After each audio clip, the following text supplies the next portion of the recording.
Hello guys, मैं अंशुमान सिंह और मैं आपको पढ़ा रहा था रे ऑप्टिक्स। और आज रे ऑप्टिक्स का है लेक्चर नंबर 7। तो आज जो टॉपिक हम पढ़ने जा रहे हैं उस टॉपिक का नाम है एपरेंट डेप्थ और एक्चुअल डेप्थ।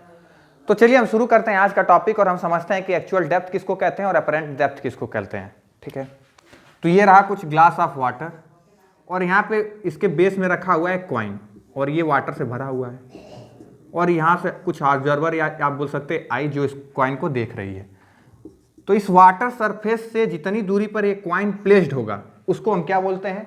एक्चुअल डेप्थ बोलते हैं। क्या बोलते हैं? एक्चुअल डेप्थ बोलते हैं। और एपरेंट डेप्थ हम उसको बोलते हैं कि इस ऑब्जर्वर को जितने डेप्थ पे ये कॉइन दिखेगा उसको हम क्या बोलते हैं? एपरेंट डेप्थ बोलते हैं। ठीक है, अब इसको कितने पे दिखेगा, क्या एक्चुअल डेप्थ बराबर एपरेंट डेप्थ होगा इस केस के लिए? तो चलिए बात करते हैं। ये रहा कुछ नॉर्मल, सही से नहीं बना होगा, मैंने बनाया है नॉर्मल। अब क्या हुआ कि जैसे कि यहाँ से कॉइन से लाइट रेस गई और यहाँ पे देखिए वाटर मीडियम और यहाँ पे एयर मीडियम है, तो क्या होगा? मीडियम का चेंज होगा। अगर मीडियम का चेंज होगा तो क्या होगा? रिफ्रैक्शन होगा, यानी लाइट क्या करेगी? बेंड करेगी। और यहाँ पे मैंने बना लिया नॉर्मल। क्या बना लिया? नॉर्मल बना लिया। यहाँ पे मैंने क्या बनाया? नॉर्मल।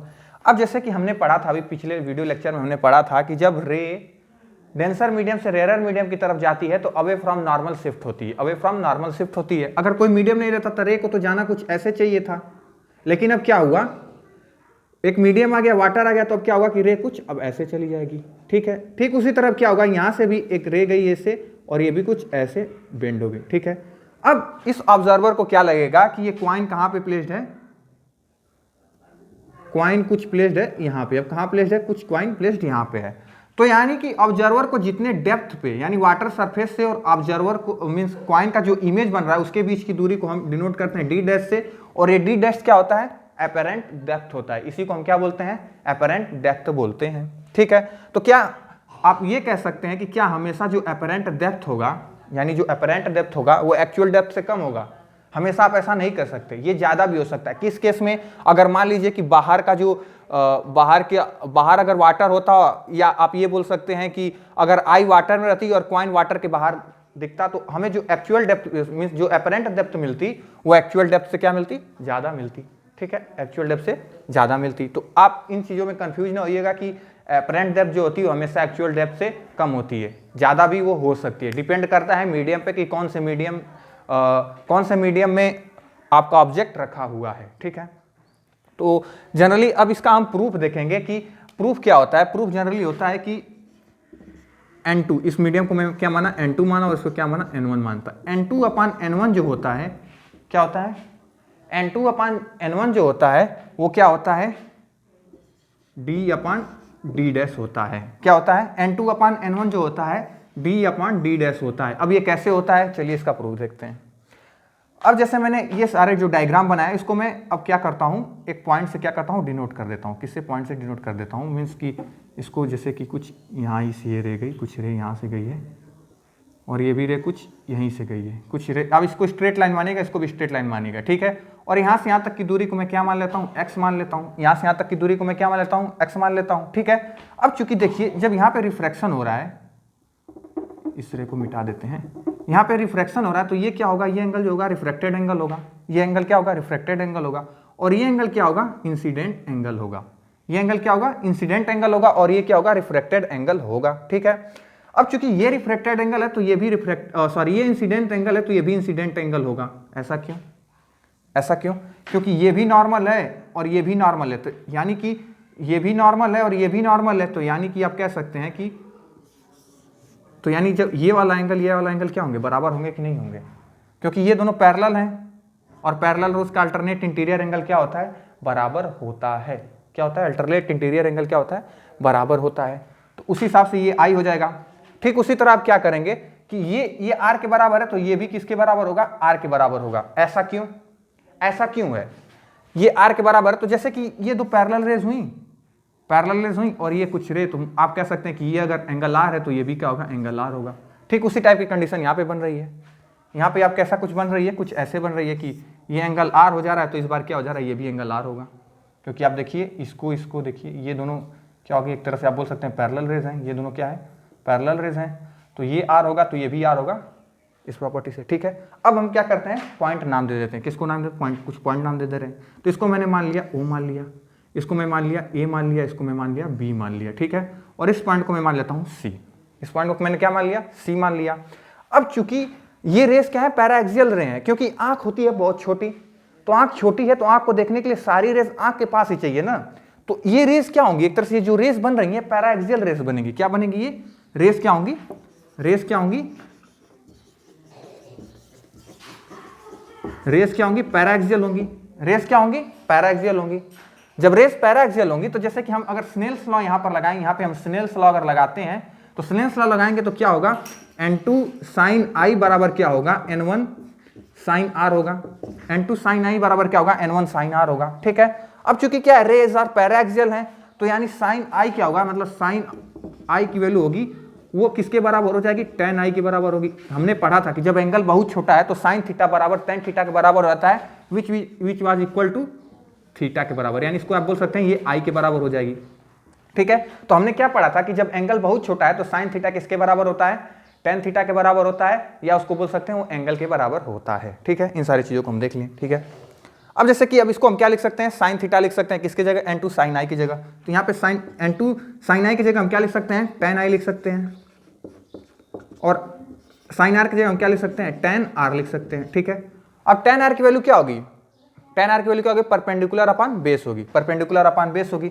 तो परपेंडिकुलर की डिस्टेंस हमने कितना माना है, ये ए बी की वैल्यू हमने कितनी मानी है, x मानी, ए बी की वैल्यू हमने क्या मानी है, x मानी है। तो इसमें हम क्या रखेंगे, tan i की जगह एंगल ये है तो x अपान AO, इसको हम क्या लिखेंगे, tan i की जगह x अपान AO बराबर किसको लिखेंगे, n1 अपान tan r को हम क्या लिखेंगे, x अपान AC, x अपान AC लिखेंगे, ठीक है। ये x x क्या हो जाएगा, कट हो जाएगा, x x क्या हो जाएगा, कट हो जाएगा। तब यहाँ से क्या आएगा कि n2 upon n1 is equal to किसके बराबर आ जाएगा, AO अपान AC के बराबर आ जाएगा। किसके बराबर आ जाएगा, n2 अपान n1 किसके बराबर, AO अपान AC। और AO क्या था, AO ही तो था एक्चुअल डेप्थ क्या था, D था। तो AO के हम क्या लिख सकते, यहाँ पे ऐसे लिखेंगे कि n2 upon n1 is equal to क्या हो जाएगा, D अपान, और AC क्या था, अपरेंट डेप्थ था, हमने माना था AC क्या है, D डैश अपरेंट डेप्थ था। तो यहां से ये प्रूफ हो जाता है कि n2 अपान n1 किसके बराबर होता है, D अपान D डैश के बराबर होता है। तो चलिए अब इस पे एक न्यूमेरिकल करेंगे, और मुझे ऐसा लगता है कि आपको सारे कॉन्सेप्ट्स क्लियर हो गए होंगे। तो चलिए शुरू करते हैं न्यूमेरिकल। तो चलिए पहला क्वेश्चन में क्या दिया कि ये बर्ड है, और ये बर्ड वाटर सरफेस से कितनी दूरी पे है, 36 सेंटीमीटर की दूरी पे है। और ये फिश है, फिश वाटर सरफेस से कितनी दूरी पे है, 24 सेंटीमीटर की दूरी पे है। और वाटर का आपको रिफ्रैक्टिव इंडेक्स दिया 1.5 और एयर का रिफ्रैक्टिव इंडेक्स दिया n1 इज इक्वल टू 1, ठीक है। अब क्वेश्चन में ये पूछ रहा है कि बर्ड को ये मछली कितने डेप्थ पे दिखाई देगी, बर्ड को मछली कितने डेप्थ पे दिखाई देगी। तो हमने क्या पढ़ा था, हमने फार्मूला पढ़ा था कि n2 upon n1 is equal to D upon D dash. क्या पढ़ा था, n2 upon n1 is equal to D upon D dash. आपको हमेशा कंफ्यूजन रह जाए, क्या हो जाए, आपको अगर हमेशा कंफ्यूजन हो जाए, अगर कंफ्यूजन हो जाए कि n2 वाले में कौन सा लिखेंगे, ये वाला लिखेंगे या ये वाला लिखेंगे, यानी कि वाटर वाला की लिखेंगे कि एयर वाला लिखेंगे, तो इस कंफ्यूजन का बेस्ट सॉल्यूशन ये है कि इस क्वेश्चन में देखिए क्या लिखा है, सीन बाय बर्ड बोल रहा है। तो बर्ड किसको देखना है, चिड़िया को देखना है, मतलब चिड़िया देखेगी इस मछली को देखेगी ना। तो यानी ऑब्जेक्ट कहां पे है, ऑब्जेक्ट है वाटर में, तो वाटर वाला क्या लिखा जाएगा, ऊपर लिखा जाएगा, वाटर वाला क्या लिखा जाएगा, ऊपर लिखा जाएगा, और एयर वाला क्या लिखा जाएगा, वो नीचे लिखा जाएगा। और वाटर हमें किसको देखना है, मछली को देखना है, किसको, बर्ड देखेगी, किसको, मछली को देखना है। तो इसलिए यहाँ पे फिश वाली जो डिस्टेंस होगी इसको हम लिखेंगे, मीन्स जो एक्चुअल दिया उसको ऊपर लिखेंगे, D लिखेंगे, ठीक है।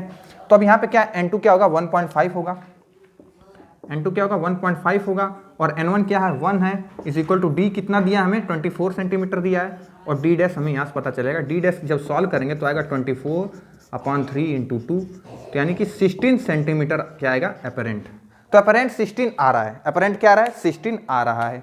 तो अपरेंट 16 का मतलब यहाँ से कुछ 16 सेंटीमीटर की दूरी पे आपका क्या होगा, जो मछली होगी इस बर्ड को दिखाई देगी। तो लेकिन पूछ रहा है कि एट व्हाट डेप्थ, मतलब एट व्हाट डेप्थ या डिस्टेंस आप बोल सकते हैं, डेप्थ की जगह मैं यहाँ पे लिख देता हूँ distance, at what distance fish was seen by bird, यानी कि कितने डिस्टेंस पे फिश जो होगी बर्ड को दिखाई देगी। तो ये 36 वाले में तो कोई चेंज नहीं होगा, जो चेंज होगा ये डेप्थ वाले में ही सिर्फ चेंज होगा। तो डेप्थ अपरेंट डेप्थ कितनी आई है, 16 आई है, तो 36 में आप क्या करेंगे, 16 को जोड़ देंगे।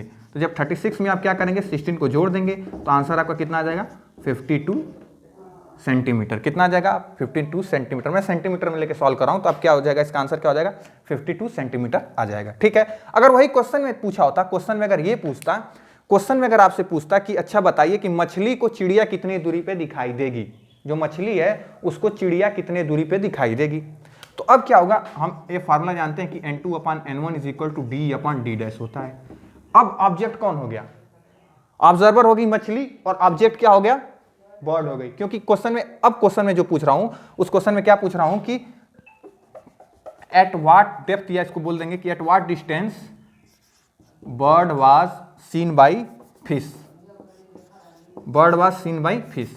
अब क्वेश्चन ने क्या पूछ दिया मैंने, क्वेश्चन में पूछा कि मछली को जो चिड़िया है वो कितने हाइट पे दिखाई देगी या कितने डिस्टेंस पे दिखाई देगी। तो अब ऑब्जर्वर कौन हो गया? ऑब्जर्वर हो गई आपकी मछली, और ऑब्जेक्ट कौन हो गया? बर्ड हो गया। तो हमने फार्मूला में क्या देखा था कि n2/n1 क्या था? d/d' था। और ये डिस्टेंस जो थी वाटर के सरफेस, यानी आप बोल सकते हैं कि मीडियम के सरफेस से डिस्टेंस थी। कितनी थी? मीडियम से सरफेस के डिस्टेंस से थी। अब n2 की वैल्यू 1 रखेंगे कि 1.5 रखेंगे, बहुत कंफ्यूजन रहता है। तो मैंने क्या बताया था कि ऑब्जेक्ट अब क्या हो गया? ऑब्जेक्ट हो गई है बर्ड, और ऑब्जर्वर कौन हो गया? फिश हो गई, यानी मछली हो गई है। तो ऑब्जेक्ट वाला क्या होता है? ऊपर लिखा जाता है। तो ऑब्जेक्ट क्या है? n1 = 1 था। ऑब्जेक्ट की रिफ्रैक्टिव इंडेक्स क्या थी? n1 = 1 था।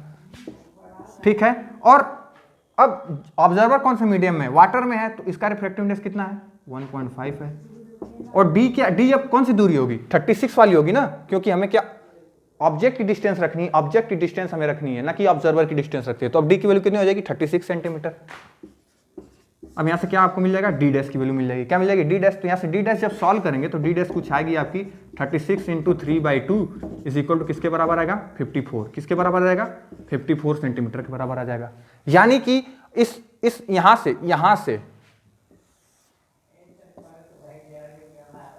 i', यस को क्या बोलेंगे? यहां से अब जो बर्ड होगी इस सरफेस से, मैंने क्या बोला था कि ये सारी जो डिस्टेंस है ये सरफेस से हैं। आप ऐसा नहीं कहेंगे कि मछली से 54 सेंटीमीटर की दूरी पे दिखाए, जी नहीं, सरफेस से अब इसकी एक्चुअल दूरी जो दिखाई देगी वो क्या दिखाई देगी? 54 सेंटीमीटर। तो यहां से यहां तक की डिस्टेंस अब क्या होगी? 54 सेंटीमीटर। और सरफेस से फिश की दूरी कितनी थी? 24 सेंटीमीटर। तो क्या हो जाएगा? 80 नहीं, सॉरी कुछ गलत किया हूँ, 18 × 10 30 24, 54 सेंटीमीटर। इसको 24 साइड कर दिए, 54 + 24, तो आंसर कितना हो जाएगा आपका? 78 सेंटीमीटर। यानी कि अब ये मछली को जो बर्ड हो कितनी दूरी पे दिखाई देगी? 78 सेंटीमीटर। तो कभी कभी आपको, जैसे मैंने बोला था कि आप इस बात से एकदम कभी कंफ्यूज मत रहिएगा कि जो एपरेंट डेप्थ होती है वो हमेशा कम होती है एक्चुअल डेप्थ से। ऐसा आप बिल्कुल कंफ्यूजन अपने मन में मत पालिएगा। एपरेंट डेप्थ या एपरेंट हाइट ज्यादा हो सकती है एक्चुअल हाइट से। ये उस क्वेश्चन का आप एक उस कॉन्सेप्ट का आप एग्जाम्पल कह सकते हैं। तो ये था क्वेश्चन था। अब जैसे हम बात करते हैं कि कभी कभी क्या होता है ना कि लोग बोलते हैं कि